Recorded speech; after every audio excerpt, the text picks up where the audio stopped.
Oaks, a house in the country which I rented for the summer. As an author, I write tales of mystery and murder. But the things that happened in this house were far more fantastic than any story I've ever had published. I brought a staff of servants from my city apartment, and my maid Lizzie Allen, who had been with me nearly 20 years. Lizzie?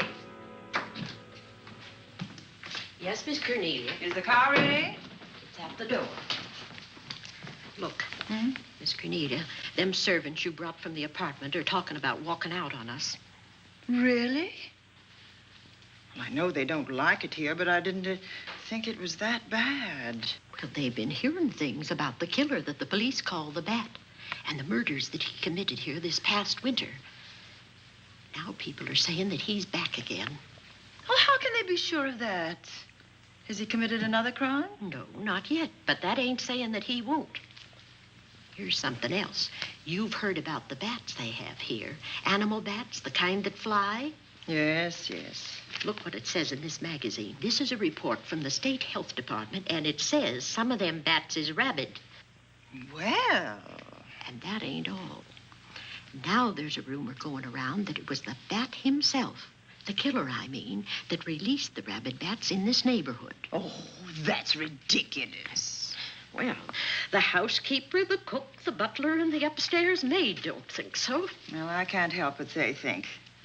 If hysterical nonsense like that can scare them out of their good jobs, it's their loss, not mine. Come on, Lizzie, I've got to get to the bank.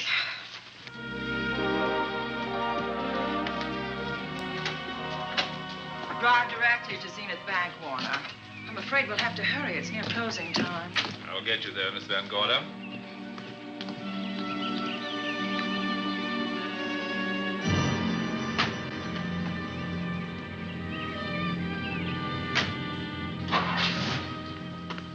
Thanks again.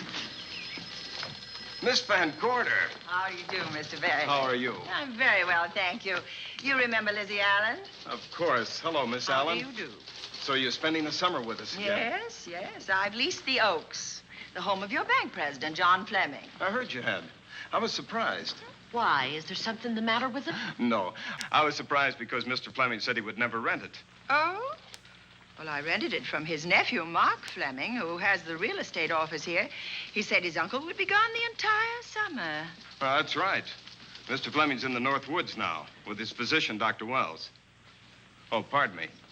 Dale, I want you to meet my wife. We were married at Christmas time. That must have been nice. Believe me, it was. Oh, here she is. Oh, dear. My How wife, do you Miss do? Van Gorder, Miss Allen. How do you do, Mrs. How do you Bailey? do? Cornelia Van Gorder. Yes. Oh, well, I've read every murder mystery you've ever written. I just adored that weird one, The Private Morgue of Dr. X, even though it gave me the shivers. Only the shivers? Scared hell out of me. Oh. Well, I really mean that Miss Corney killed them off in that one. When you refer to my books, please don't call me Miss Corney. Pardon me, Mr. Bailey. Mr. Hines is here to see you. Oh, yes. Excuse me, please. Don't be strangers now. No, Oh, no, I we should say won't. not. Oh, so you're a bride. Well, not quite. Not since Christmas. No, I'm sure I've seen you. Well, I used to be my husband's secretary here in the bank. Of course I remember. May I welcome our most distinguished visitor back to Zenith? Oh, that's very charming, but, Lieutenant Anderson. Lieutenant Anderson, of course. Chief of Detectives of the Zenith Police Department. This is Miss Allen. Miss Allen? How do you do? Lieutenant Anderson is one of our favorite citizens. He's on the bank's board of directors. Not bad for a policeman. You must have made a good thing of it. Well, I saved my money, if that's what you mean. It's near closing time, and I've got some business in the safe deposit vault. Please come and see me, Mrs. Bailey. Oh, I'd love to. And you, Lieutenant. Thank you. Goodbye. Goodbye. Nice to meet you. My, what a charming woman. She moved into the Oaks just the other day. That house is a proper setting for a writer of mysteries. Oh, it certainly is. Vic, what's the matter? Come in here, both of you.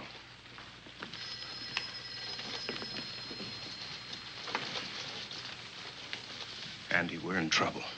Wendell Hines came in to pick up $350,000 worth of bonds that we were holding as collateral for a loan. They were kept in our special vault. Mr. Fleming and I are the only officers of the bank who have access to that vault. So? The Hines bonds are gone.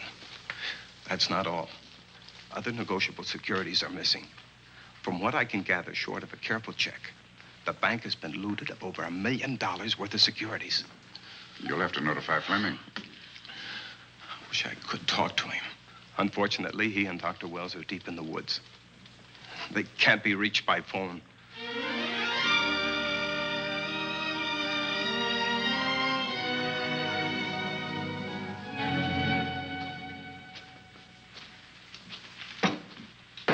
What is it?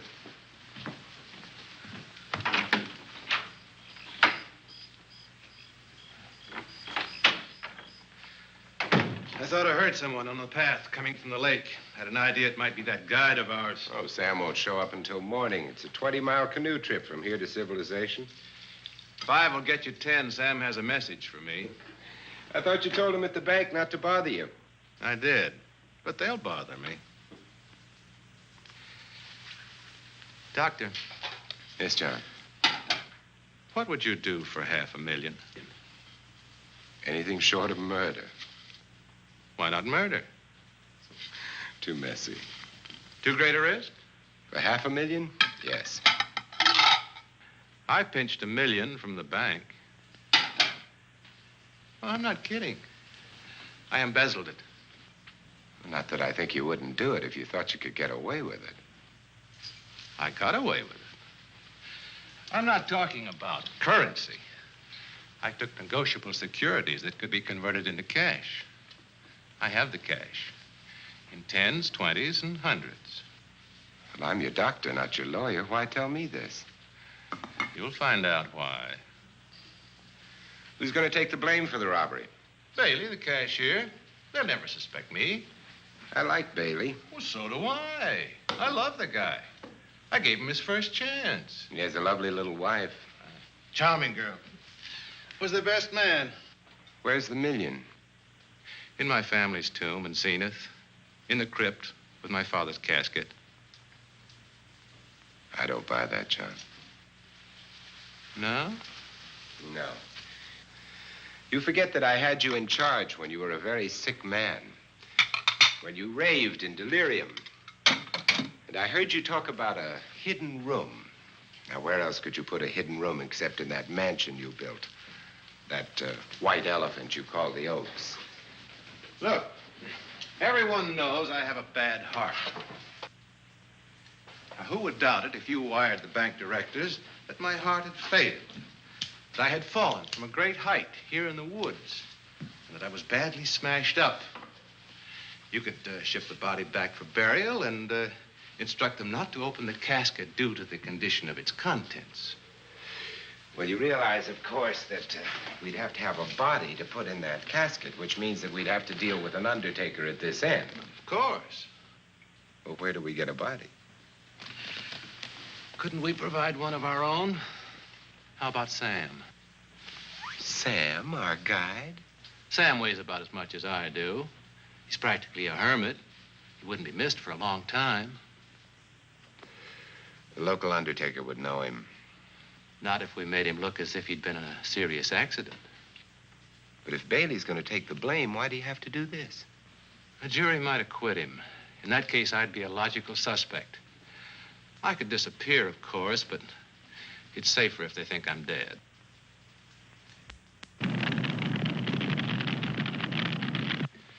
What if I don't go for this deal? In that case, it would be too bad. You mean you'd kill me? What else could I do?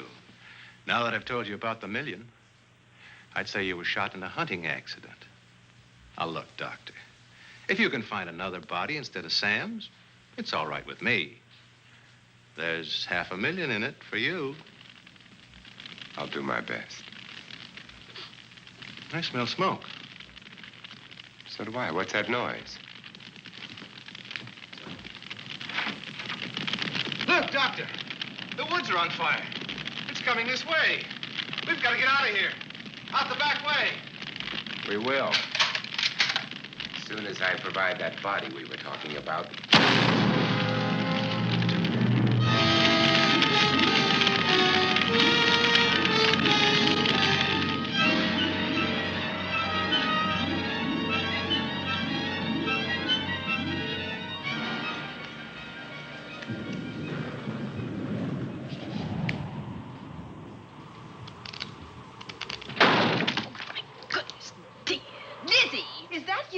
Yes, Miss Cornelia. There's a storm coming up, and it's gonna be a snorter. The wind nearly blew the door off its hinges. Well, that noise blew my game higher than a kite. I think I've lost some of the cars. Oh, I'll get them for you. Oh, I see you found the paper. Drat that paper boy, scooting by on his bicycle, just chucked it into a clump of bushes and let it go at that. For land's sake, Mr. Vic Bailey's been arrested. Oh? I think. Victor Bailey, vice president and cashier of the Zenith Bank, was arraigned before United States Commissioner Alvin Fielding, charged with the embezzlement of over $1 million. I can't believe Vic Bailey had anything to do with that robbery. Oh, well, I see our landlord is home again. Landlord? Mr. Fleming. Dr. Malcolm Wells is back in town with the body of John Fleming, president of the Zenith Bank, who was killed in a forest fire. Mr. Fleming will be laid to rest in his family's tomb on Friday. And I hope he stays there. Well, why shouldn't he? Well, this is his house. And ever since he died, some funny things have happened here. For instance? The housekeeper, the cook, and the butler said that they heard strange noises at night. And the upstairs maid swore that she met a man without a face coming up the back stairs. Oh, so that's why they quit and left me to run this place without a staff. They didn't tell you, Miss Corney, but the truth is they were scared to stay. But you're still here, Lizzie. Haven't you seen anything? No. No, and even if I had, I ain't afraid of ghosts. They're afraid of me. Honest, Miss Corney, a spiritualist told me once that ghosts was allergic to me. But this Bat feller they keep talking about in the paper, I guess he'd be different. No, I don't think you'd have the same effect on him. Oh, dear. What are they trying to do? Drive people away from this part of the country? Why? What does it say about the Bat? Specialty seems to be killing women. My goodness, 2 of them in one night. All his victims died the same way, like their throats had been ripped open with steel claws. That's a charming little caper. I'll have to try it sometime. In a book.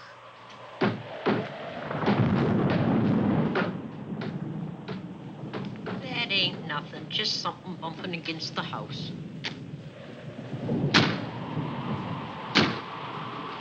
That's just the wind banging a door. Pay no attention to it. Listen to this. One of his victims, who lived for a moment after she was found, described the Bat as a man without a face. Honest, Miss Corney, I think that woman must have been exaggerating.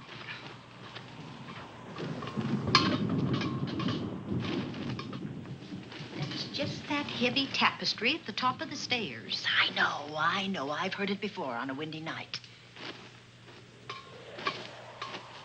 That sounds as if there was someone on the stairs.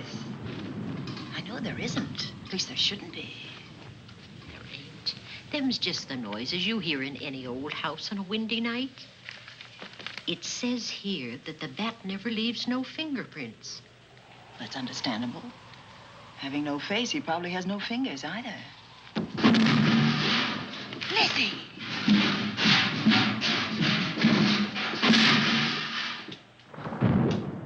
And that, I suppose, is the cat dropping its dentures.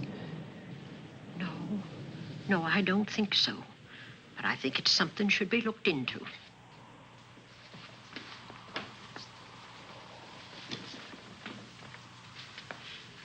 Now, who chucked him down here? The wind, I hope. There must be a window open up there. No, Lizzie. Let him lay. Let him sleep it off. I hope the power lines don't go down, put the lights out. Now, we'll check the windows in the living room and draw the curtains, and then we'll go to bed. Yes, ma'am.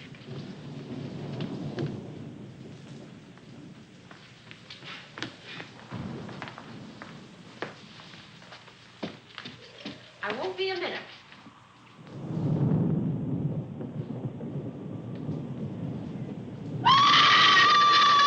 Gordy! Oh! What's that? Oh, when I went to get the tape, I turned the latch off. I forgot to turn it on again. He's out there. He was coming in. He might have got you. Oh, but he didn't, and he's still out there, thanks to you. Now, you hurry now, and we'll call the police. No, I won't leave you, Miss Corny. Are you okay? Yes, ma'am, I'm okay. Okay.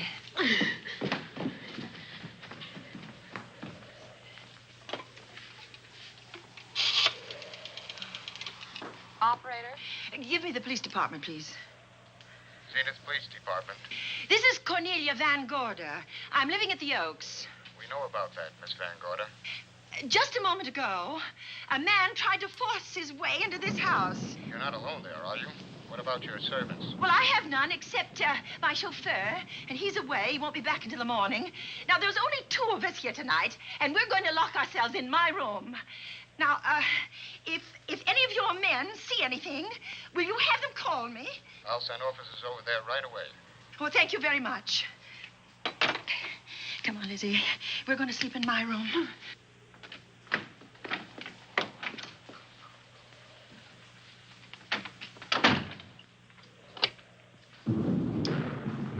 Well, nothing can get at us in this room now, I think.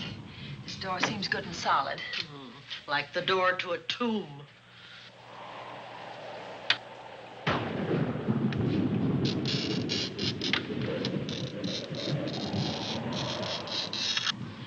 I think that couch will be comfortable. There's some extra bedding, you know. Yes, ma'am. Closet. Let's see now.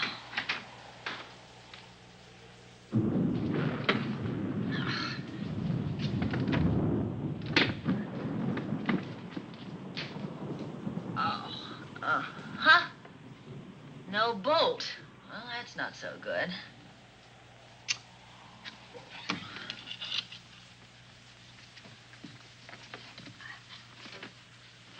What's that for? That, my good woman, is a booby trap. If anybody tries to open this transom, this will be knocked off, and we'll hear it fall.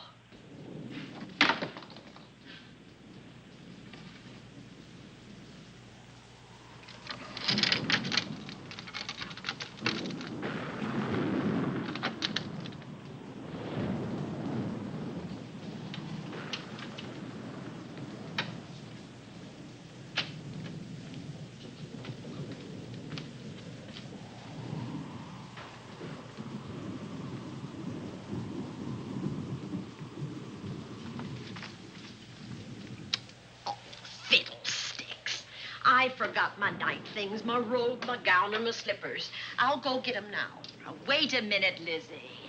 I'll go with you. Now, don't you bother, Miss Cornelia. My room's just down the hall. Lizzie, I told you to wait. It's all right. I'll only be a second.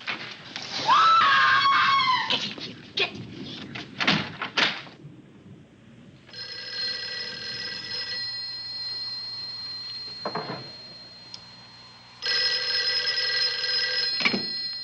Yes? Miss Van Gorder?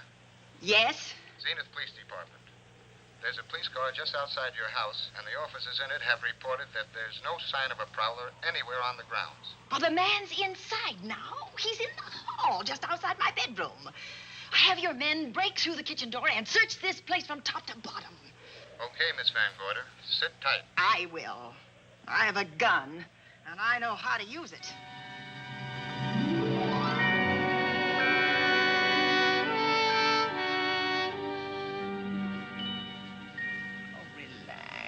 relax, Lizzie. The police did a good job. They couldn't find anybody in here. But we both saw him, Miss Cornelia. All right, so he got away. But there are men on guard outside, so just try and get some rest. There's nothing can get at us here.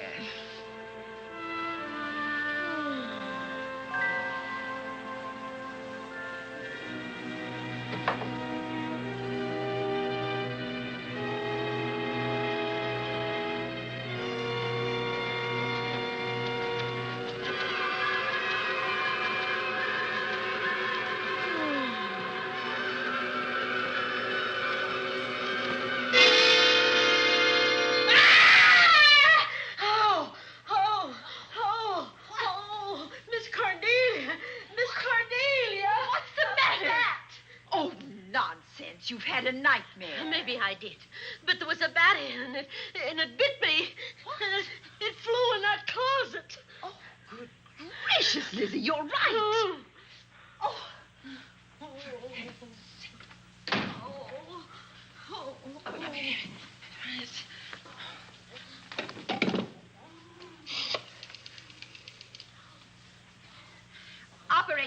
Operator, will you get me Dr. Malcolm Wells' office, please? No, I don't know his number, and I have no phone book up here, but this is an emergency. Will you connect me with his office, please? Oh, dear, I'm going to get the rabies. Hello? Hello? Dr. Wells' office? This is a call service. Dr. Wells is out at the moment, but if you'll give me your name and number, I'll try to locate him. Well, this is Miss Van Gorder of the Oaks. My maid has just been bitten by a bat that may be rabid, and she must have treatment as soon as possible. And I was told that Dr. Wells was the nearest physician. I'll try to find him for you, and if I can't, I'll send you another doctor. Oh, well, thank you very much. Oh, he's out on a case. Oh, I hope it's not a delivery. A baby, I mean. They can be terribly complicated. It never bothered me none. Oh, Lizzie, you never had a baby. Of course I didn't. That's why they never bothered me. Oh, does it hurt, huh? Little.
Dr. Wells?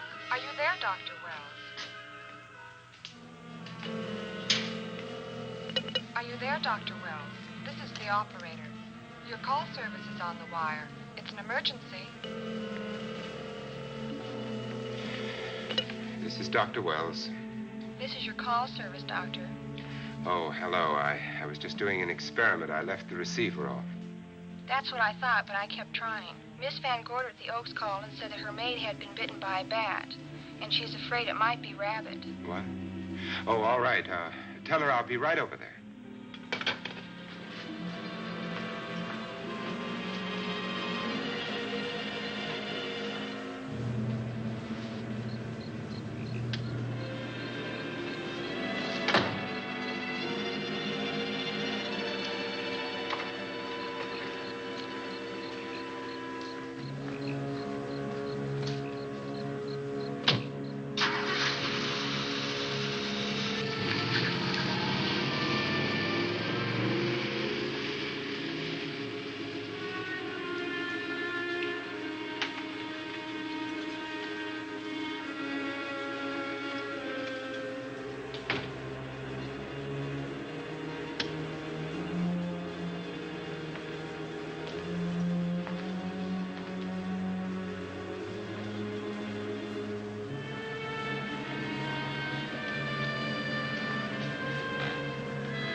Who's there?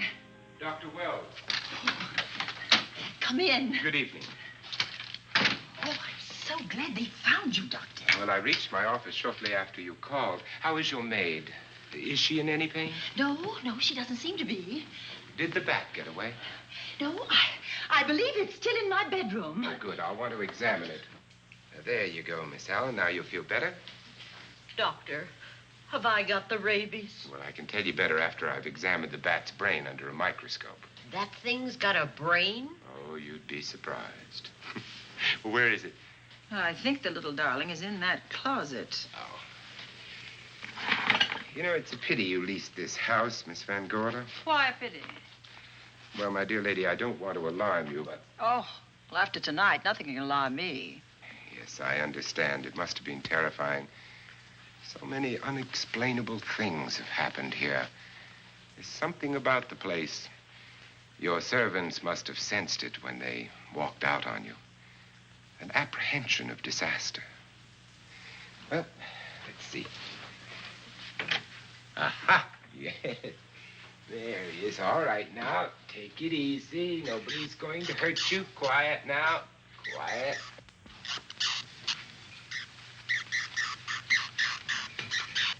He looks quite normal. Doesn't seem to be sick at all.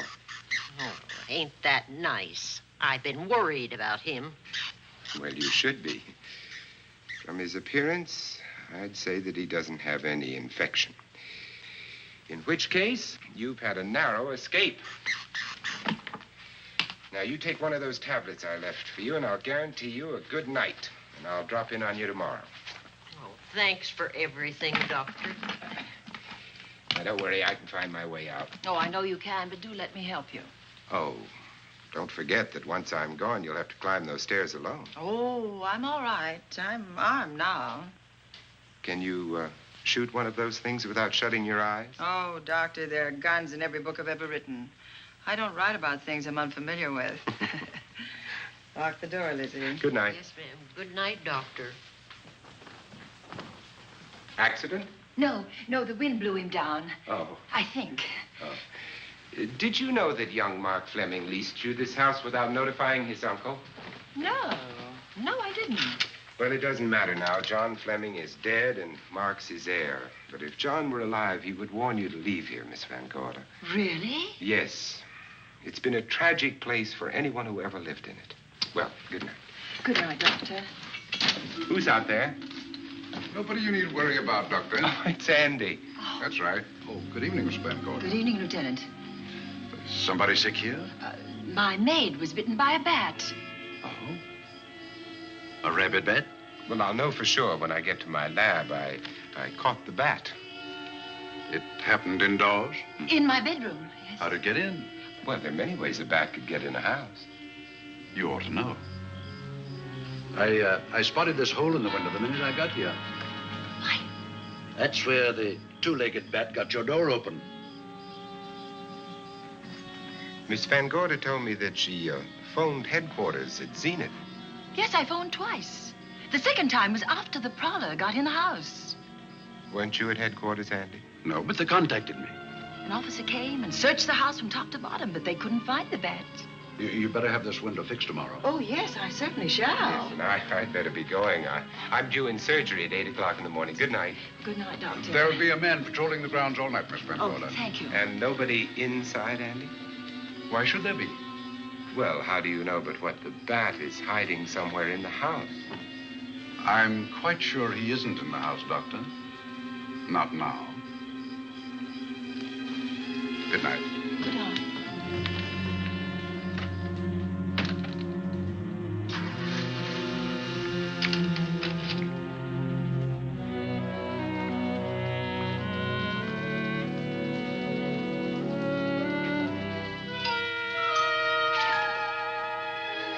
Hi, Andy. Hello, Mark. Well, congratulations. Real estate business must be picking up. New office, new furniture. New deal. How do you like it? It looks expensive. Are you squandering your inheritance? Oh, I haven't got it yet. Well, the paper says John Fleming left his entire fortune to you. Funny thing about that entire fortune is that we can't find it. No kidding. Oh, all Uncle John had in his bank account was a couple of $100. And his safe deposit box was empty. If we don't find that missing million, mine will be empty, too. How come? Well, all my savings were invested in Zenith Bank stock. The examiners won't certify the bank is solvent until those stolen securities are found. So the stockholders have voted an assessment that'll wipe some of us out. It's a since those securities have been converted into cash. And if I can't find that cash, I'm sunk. Well, where are you going to look for it, Andy? Here in Zenith. Your uncle wouldn't take $1 million on a hunting trip, would he? You suspect Uncle John? Why, Andy, he founded the Zenith Bank. That'd be like robbing the family tomb. You think he wouldn't? Well, besides, Vic Bailey's fingerprints are all over the vault. Now, they didn't find any of Uncle John's fingerprints. Because he wiped them off. Can the defense prove that? They'll try to. Judy Hollander, Bailey's secretary, is a defense witness. And they believe her testimony will have a powerful effect on the jury. Oh, well, she has a powerful effect on me. Judy's a doll. Here's the book you mentioned, Judy. It's your newest one. Yes, it's just been published. You can have that copy if you wish. Oh, it's a first edition and you've signed it. Yes, of course. Thank you so much. May I serve tea now, Miss Van Gorder? Yes, please do, Warner. Thank you. Well, I see you've engaged new servants. Yes, of course. Well, how did you persuade them to live in this house? Well, Jane Patterson, my new housekeeper, knows this house better than you do, Doctor. Oh? She worked for John Fleming. And Warner was my chauffeur. Chauffeur turned butler? Yes, it's incredible. He can play any part at a moment's notice.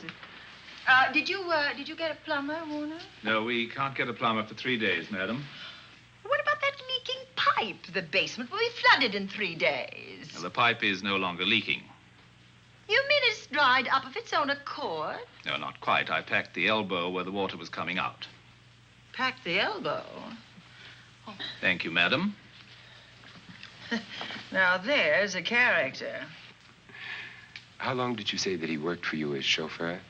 About 3 months. Well, I hope he doesn't have a police record. My dear Dale, it may interest you to know that the last night of his life, John Fleming told me that he loved your husband like a son. If Fleming were alive today, he would be fighting to prove Vic's innocence. Could Mr. Fleming prove his own innocence? Miss Van Gorder, can there be any doubt about it? There will be when Miss Hollander testifies at Vic's trial. Oh? You know something that we haven't heard yet, Judy? Something I saw with my own eyes. She's not permitted to say what it was. My dear girl, I wouldn't think of asking her. But let's assume for a moment that Fleming did steal the $1 million. Now, what would he do about it? Where is it? Hidden someplace where he could lay his hands on it without getting caught in the act. Now, if I was writing this, instead of living in the middle of it, I'd hide it right here in this spooky old house. Under a loose floorboard or up a chimney? If Mr. Fleming had the nerve to steal $1 million, he'd make his plans well in advance. I'd say he'd prepare a place to hide it. Possibly when this house was being built. Now, I rented this place from Mark Fleming, his nephew. I wonder if he'd have the floor plans. I'll ask him. Yes. Lizzie, will you bring Mrs. Bailey the phone? Oh, you ask him now. Okay. His number is Summit 7537. Oh, thank you, Lizzie. Summit 7537. Not bad, eh, Andy? That means new business. Now, you see, somebody wants to buy a house. Mark Fleming speaking. Oh, hello, Dale. Well, hang on a minute, honey, while I see if I have him. It's Dale Bailey, all excited. Miss Van Gorder wants to know if I have the floor plans of the Oaks. Now, what would she want with the floor plans? Well, she suggested to me that your uncle might have hidden the bank loot there. Are the plans here? Somewhere in the house itself. Wait a minute, there is a place where Uncle Johnny might have kept those blueprints. What place? Well, I heard him talk about it a good many years ago. I can't be sure of the exact location. Anyway, I don't think the old boy had the guts to steal $1 million. But if I find those plans, I'll let you know, Andy. Hello, Dale. Look, honey, I haven't seen those plans since I was a kid, but I'll come over tonight and maybe we can find them. Thank you, Mark. We'll expect you. He seems to think they're here in the house somewhere. He's coming over tonight. Well, that's good. Dale and Judy are my house guests for the weekend. Would you like to have dinner with us tonight? Oh, no, thank you. I couldn't. I still have a few calls to make. You know, if Judy's testimony is going to clear Vic Bailey and implicate John Fleming, others may get the idea that there's buried treasure in this house. Don't even mention your testimony until you're actually on the stand. Oh, I won't. That's a smart girl, Judy, and a very lovely girl. Well, good afternoon, ladies. Goodbye, Doctor. Dr. Wells. Come on, girls, let's go.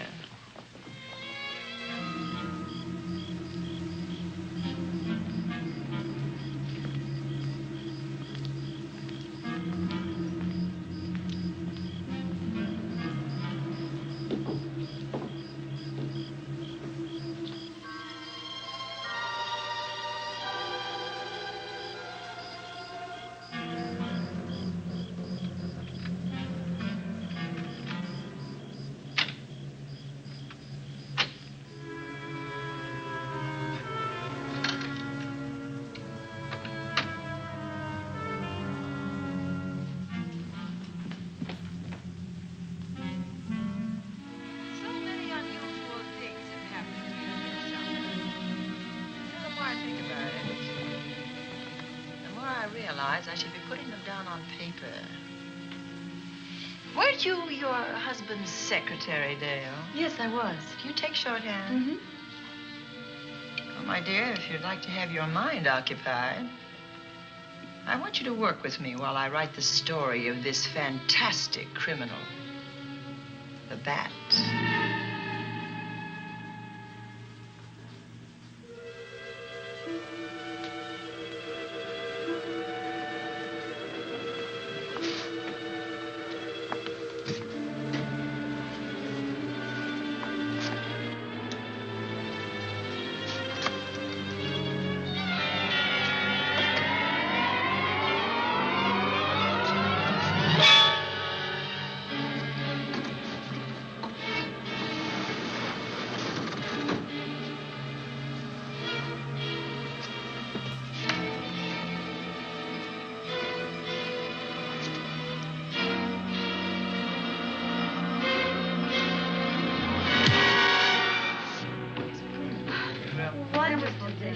Thank you.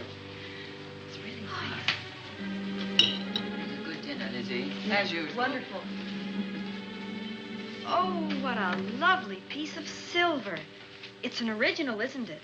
Yes, they still use them in England for buffet breakfasts. Some hot water in the bottom. Should keep us hot, your sausages, your scrambled eggs. Interesting. It's very useful. Really nice.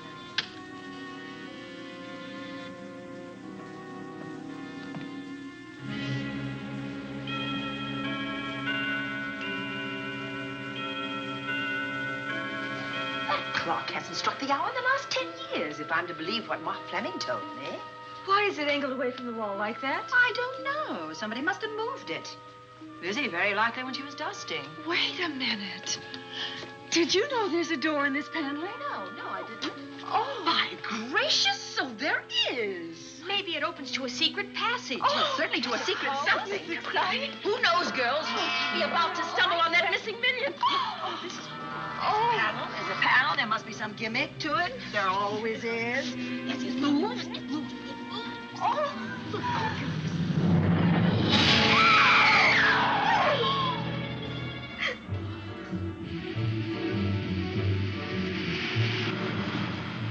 Calling car 11. Calling car 11. Proceed to the Oaks in Zenith Township immediately. A homicide has been reported. Okay. Proceeding to the Oaks. Notify the county coroner, Dr. Wells. Tell him to come to the Oaks at once.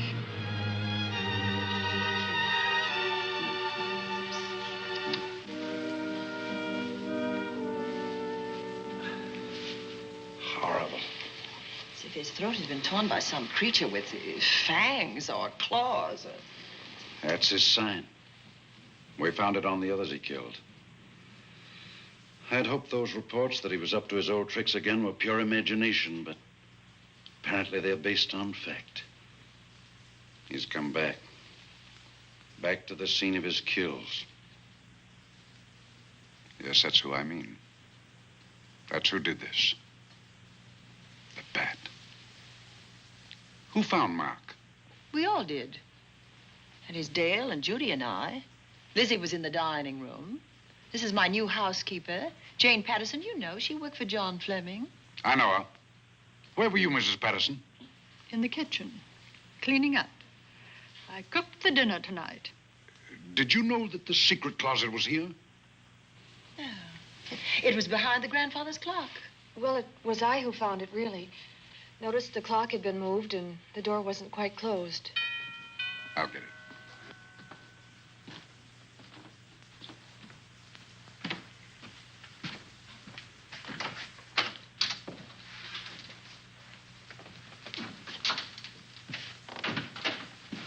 Who is it?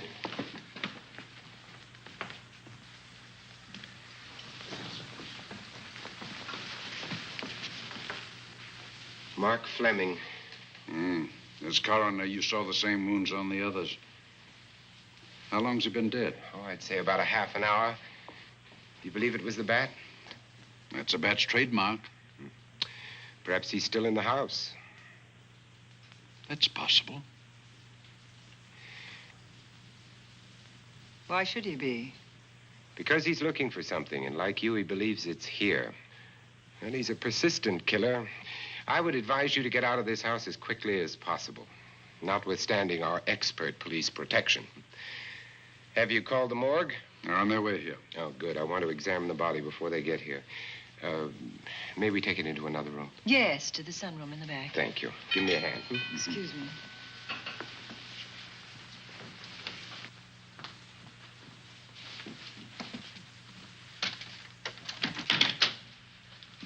Oh, Warner, where have you been? Well, madam, has it been an accident? There's been a murder. Mark Fleming, the young man from whom I leased this place, was killed here tonight. They know who did it? Well, they believe it was the bat. I'm sorry I had to use the front door, Miss Van Gorder, but I forgot my keys, and when I rang the bell at the kitchen door, there was no response. Oh, this is Warner, Lieutenant. He's my butler. He was my chauffeur. Why'd you promote him? Well, it's very difficult to find a butler. They don't like service in the country. Have you been a butler before?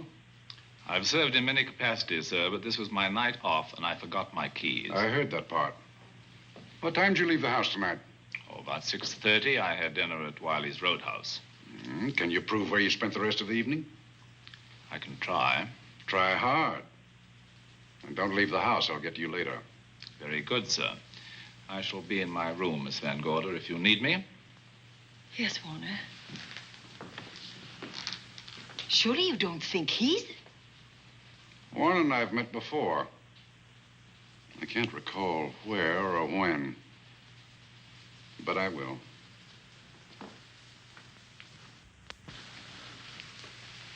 There'll be a crew here shortly from headquarters, dusting for fingerprints, taking photographs.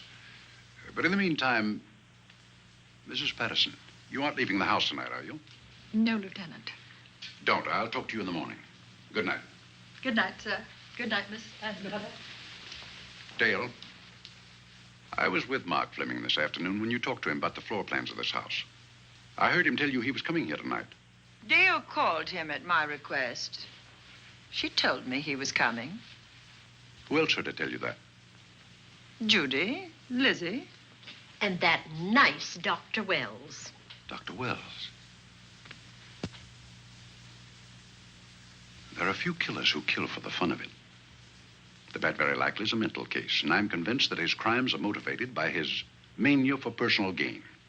There's $1 million at large, and he's going to keep on hunting for it until he lays his hands on it. Now, these young ladies are staying here tonight? Yes, they're my house guests. Well, when my crew arrives, we'll be busy for a while, so I'd suggest that we go to our rooms? That's a very good idea. Come on, girls.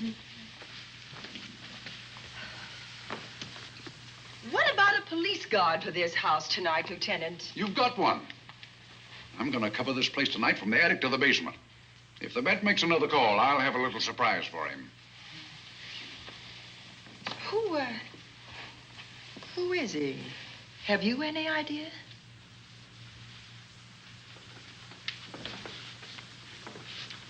He could be anybody. So far, there are clues to his identity, but nothing we could take before a jury. I'm afraid we must look higher than the criminal world. He may be a merchant, lawyer, doctor, scientist, one of the pillars of his community. Ladies, lock your doors tonight. Stay behind them. I promise you you'll be safe. Good night. Good night, Lieutenant. Good night.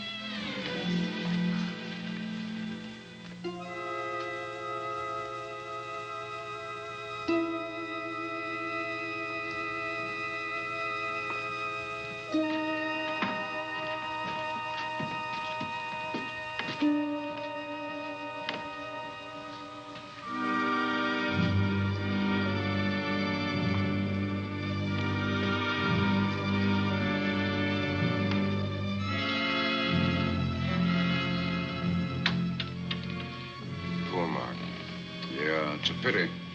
So young. Well, Doctor, do you agree it was the bat? In my report, I shall say the death was caused by the same technique used in the other killings. A paralyzing blow to the throat, followed by severe lacerations of the jugular, resulting in excessive hemorrhage. In a layman's language, he didn't know what hit him. Oh, he knew. But he didn't have time to think about it.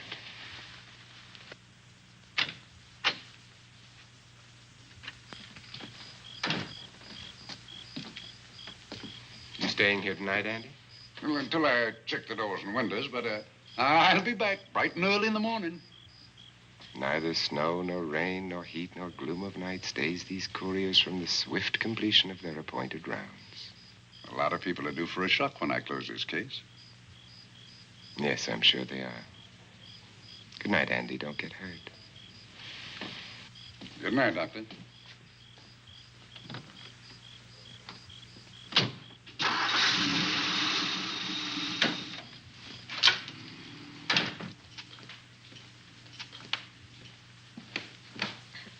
You know, I think we'd better let you get some sleep. Oh, well, Lizzie and I share this room for mutual protection. You know, one night, a storm blew the wires down, put the lights out, and I went out the next day and bought a half a dozen of these things. You better take one with you, Dale. Oh, thank you. We'll go across the hall now. Are you sure there's nothing else you need? Oh, no. Quite sure. We'll be all right. Well, if anything bothers you, you just sing out, and 2 strong women will come to your rescue. Oh, nothing will bother us. Not with Andy on the job. No. Well, good night. Good night, Miss Van Gorder. See you in the Don't morning. worry. Everything will be all right. We won't. Good night. Good night.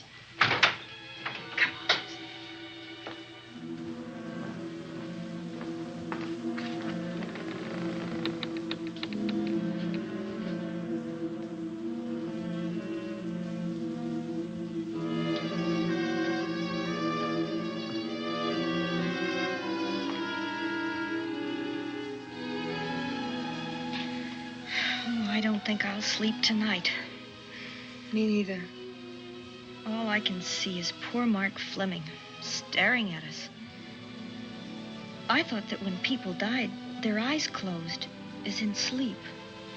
Don't think about it. I'll bet you're thinking about it. No, I was thinking of my poor husband sleeping in jail tonight. Oh, Judy, I love him so much.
don't know. I kind of fell half asleep. For a moment, I thought it was something from a dream. It's somewhere in the house. Yes, on the floor above. Not directly over us. Probably a room overlooking the driveway.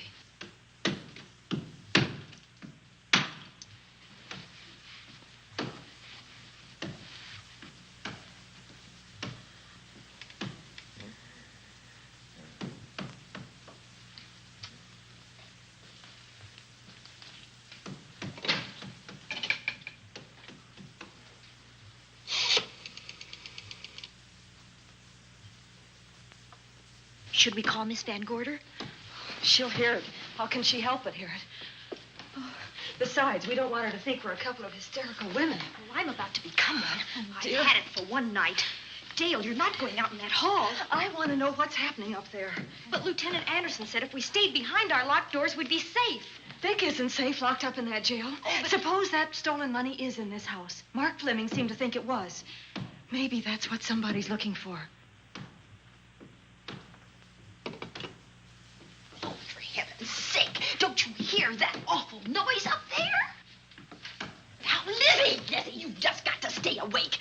The house phone and the outside phone wires have been cut, and we can't get help. Where's that policeman? Oh, I don't know. Something must have happened to him. Now, go on, get on your robe. Oh, Dale, please don't go up there. I've got to. Think what it could mean to Vic. Now, you stay here. Oh, no. If you go, I go.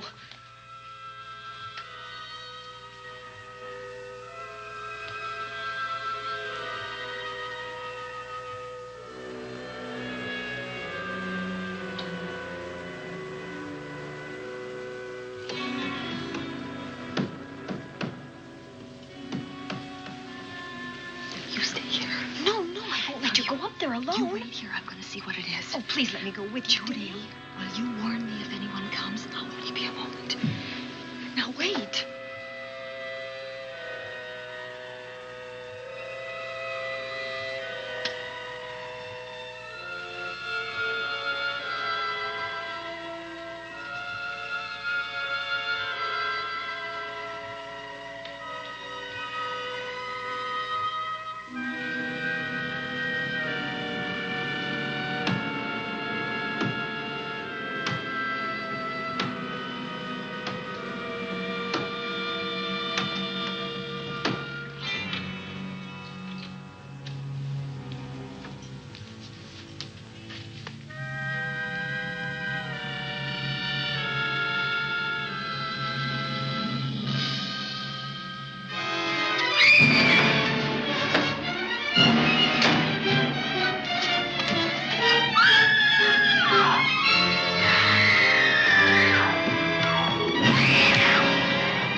Give her to me. I'll look after her.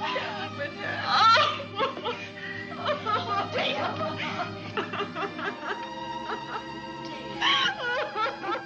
Poor baby.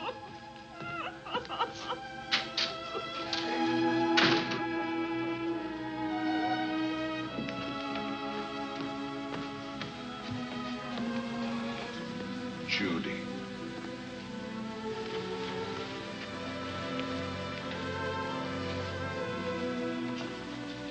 The bat. Yes, the bat. He caught her at the head of the stairs. We saw him rushing down the stairs as we came out of the room. I hurled that after him. I hit him, I believe. I'm going to cover this place from attic to basement, you said. Well, what were you covering when that poor child was murdered? Where were you? I saw a man outside in the grounds. I went out there and hunted him. I heard him in among the trees, and so I followed the sound of him as far as the brook down near the back road. And then I lost him. I'd rather give my own life than have this happen to Judy. But I told you to stay in your rooms and lock your doors and stay there. What was she doing at the head of those stairs? That was my fault. They heard a strange noise. Heavy pounding in one of the rooms on the third floor. We all heard it. I wanted to see what it was. Judy, she wouldn't let me go out by myself. I made her stay on the balcony. What about your new butler? Oh, well, he's in his room, I suppose. Oh, Mrs. Patterson. Oh, yes. Did you know what happened here? No, sir, but I heard the screams. I went to call Warner. We have rooms on the same floor, but he wasn't in his room. His bed hasn't been slept in. If Mrs. Patterson heard the screams, Warner could certainly hear them. You're quite right, sir. I heard them. Oh, you did? And where were you? Outside in the grounds. Miss Holland has been murdered. No. Oh, so you're surprised. Shocked. Well, I've seen better performances. I remember you now. Your name's not Warner. I've got a circular in my office with your picture on it. The Chicago police not so long ago were hunting for you in connection with the robbery. You're right again, sir. And they found me and they tried me and I proved my innocence and I was acquitted. That could have been a lucky break. Where were you when this child was killed? I told you before, sir. Outside. What were you doing there? I was following you.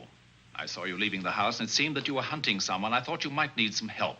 Oh, yes, sir. I followed your flashlight down through the trees. Then it disappeared. And then suddenly, as I was staring out into the darkness, I was struck by something on the back of the head.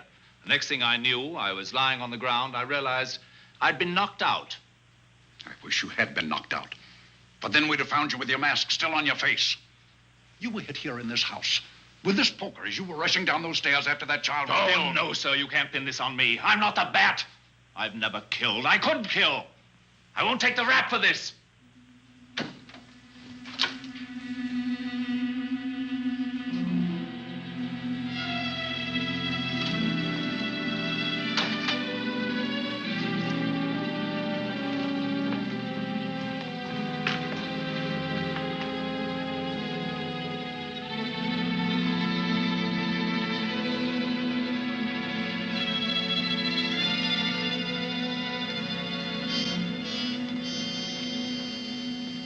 Doctor, we have another case for the county coroner. You see, the bat came back. Why did you come back, Doctor? Well, I had an accident about a mile down the road. The right rear wheel of my car came off, and I plunged into the ditch. This was the nearest house, so I came here to call for help. I thought I'd find you around, Andy.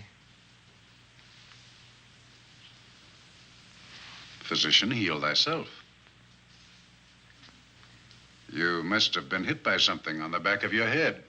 I told you I had an accident. So you did, Doctor. So you did. I could be wrong. But maybe I'm not. We shall see. All right, dear, let's start a new chapter. For days, the murders held the headlines. Lieutenant Anderson grilled us and ransacked the house from top to bottom. Warner was not placed under arrest, but his every move was watched. At night, except for a detective on guard in the house, the police and the reporters left us alone. And on one of those nights, without telling Lizzie or anyone else, I pursued a secret investigation of my own.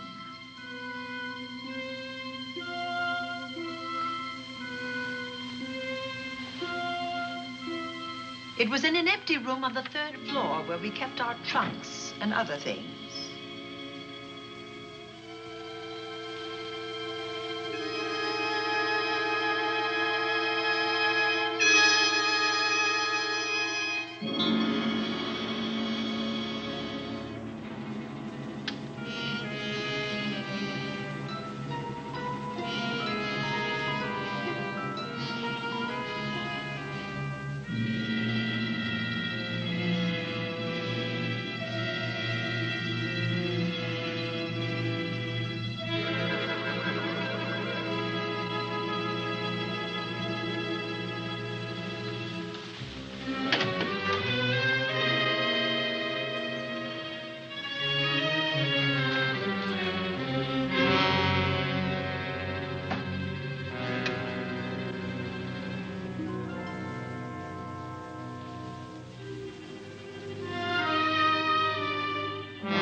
Put him up, Pat.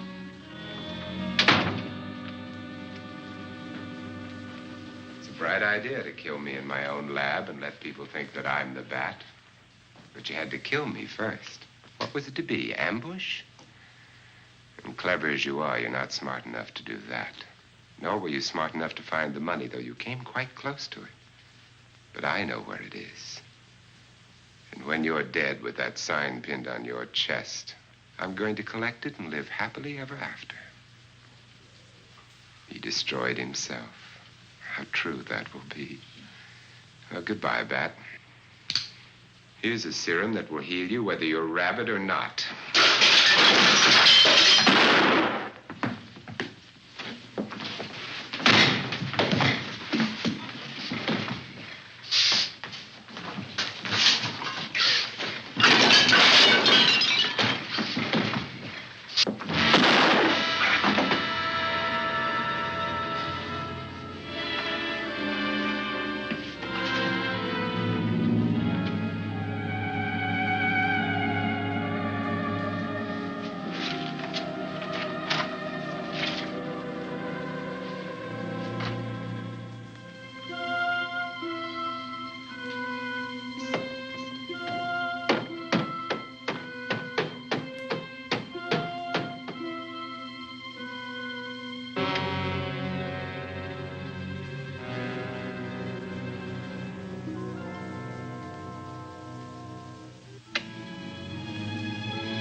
Something's wrong. Something's wrong.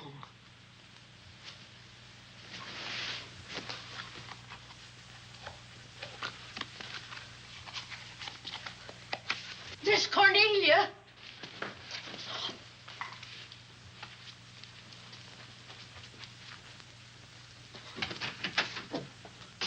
Miss Cornelia.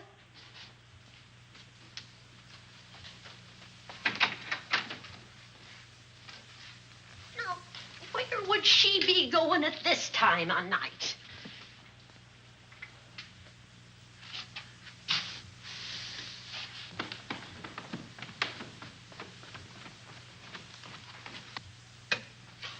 Well, land's sake.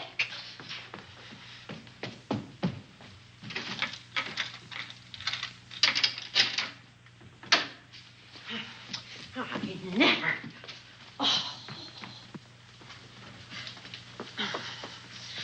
Mr. Davenport. Mr. Davenport. Oh, a fine thing. The door unbolted, the chain off, and you asleep on the job. Wait till Lieutenant Anderson hears about this. Come on, wake up. What's the matter with you? I don't know. My head hurts. My whole body's numb. Here, take a sip of this.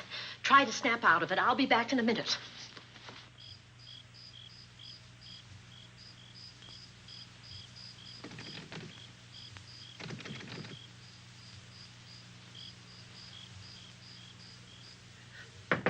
Hurry, will you? It's Lizzie. I'm terribly worried. I can't find Miss Cornelia anywhere, and something's happened to the policeman. I don't know what. Get Warner. Bring him to the drawing room. Tell him we need him.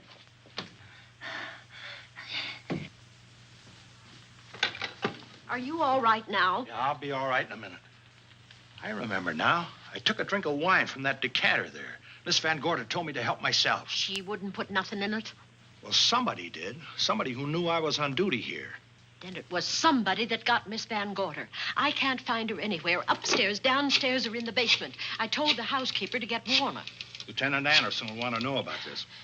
Hello. Yeah, this is Davenport at the Oaks. We've got trouble here. Well, for one thing, I was drugged. Yeah. But I must have been knocked out because the maid tells me Miss Van Gorder is missing. Well, you better call Anderson and let him know. He's not at home. Well, where is he? Out on a case? What case? Dr. Wells. What else did they tell you about it? Oh, hurry, will you? We've got to find Miss Cornelia. Okay. Lieutenant Anderson is out on a case. Dr. Wells was found dead in a room next to his garage, murdered. Dr. Wells? There's something queer about the killing of Wells, but headquarters won't talk about it. Lizzie, Warner isn't in his room. There's no sign of him anywhere. And I was supposed to keep an eye on that guy. Where's Miss Cornelia? That's what I want to know. Wait a minute. Didn't you say that the chain and the bolt were off of the front door? I certainly did. Well, maybe Miss Van Gorder went outside. Oh, she never would. We better look. I can't breathe. There's no air.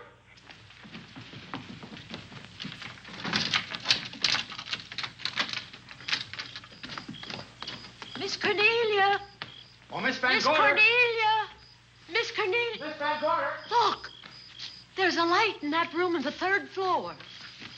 Were you up there tonight? Well, of course I was, but I turned the lights out before I came downstairs. Then Miss Cornelia might have turned them on again. That's where we're going to look first. Come on.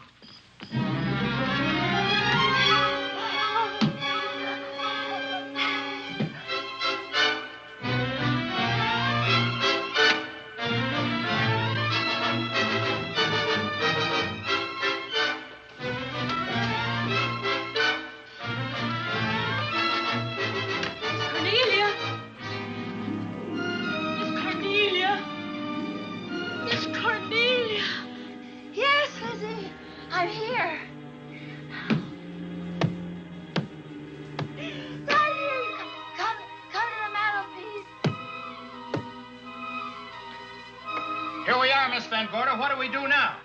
Over the mantel, there are 5 panels. Strike it with your hand.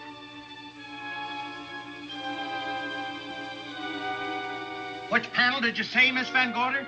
Oh, I can't. I just can't. Miss Van Gorder, which panel? We couldn't hear you. She said strike it. What difference does it make which panel? Strike them all. Look.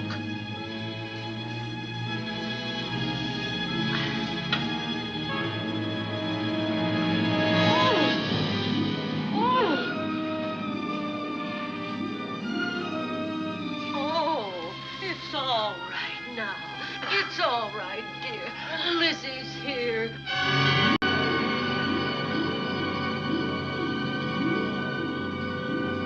Feeling better? Yes, much better. We'll take you to your room. Oh, no, you won't. I'm going to stay right here. I'm quite all right. Oh, how blessed it is to breathe without an effort. You know, no one knows how sweet the air can taste until someone shuts it off for a moment. That room is just like a box. When the mantelpiece closed, it seemed like all the air was drawn out of it.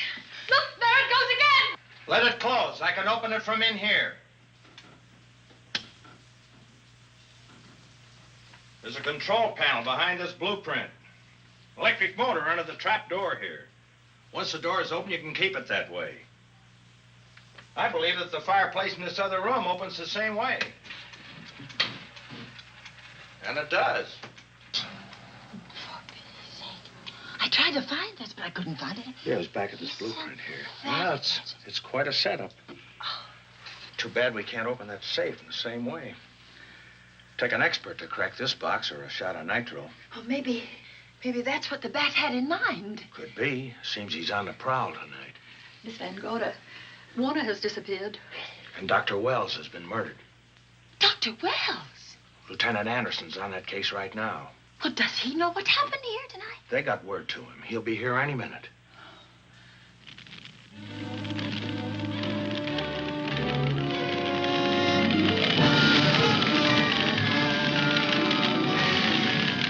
What's that noise? Miss Van Gorder, the garage is on fire. Scott, look at that. Lizzie, put that light out in the other room. Now, where are you going? to report the fire. Well, you just stay right here. But Miss Van Gorder, the garage. Well, let it burn. You watch the stair. Can't you see that fire was set to get us out of the house? Out of the house? Were you talking about the... Yes, I'm talking about the bat. Now that the lights are out, he'll think his trick has worked, and we've gone. He'll be here any minute. Well, so will Lieutenant Anderson. I hope so, but the bat will be here first. And he'll kill again if we're in his way. We've got to be as clever as he is.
You'll be safer downstairs. I'll take care of you. Well, the others can go, but I'm going to stay right here.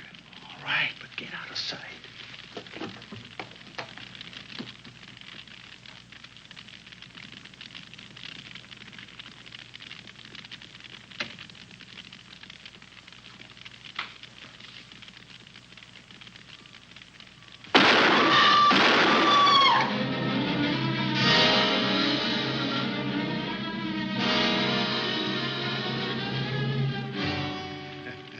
Let's face it, ladies, and get it over with. Others have seen my face before they died, but I'll have to deny you that pleasure. This would make a good scene for your book, Miss Van Gorder, but I'm afraid you'll never write it.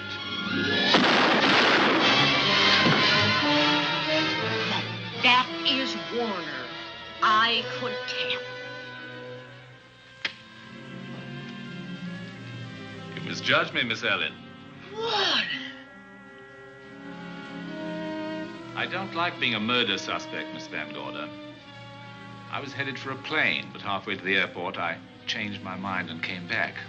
I'm glad that I did.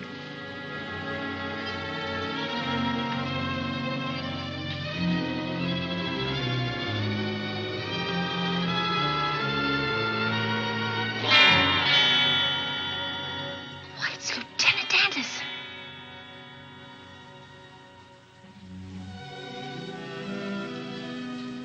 Yes, it was Anderson. He'd discovered the secret of the hidden room and was waiting to get into it and open up the safe. We found the money in it, a little over $1 million in tens and twenties and hundreds. Good old Andy. With all his ill-gotten gains invested in bank stock. It's rather a clever way to hide stolen money. In the open, as it were, and so respectable. But don't try it. No matter how clever you are, you can't hide murder.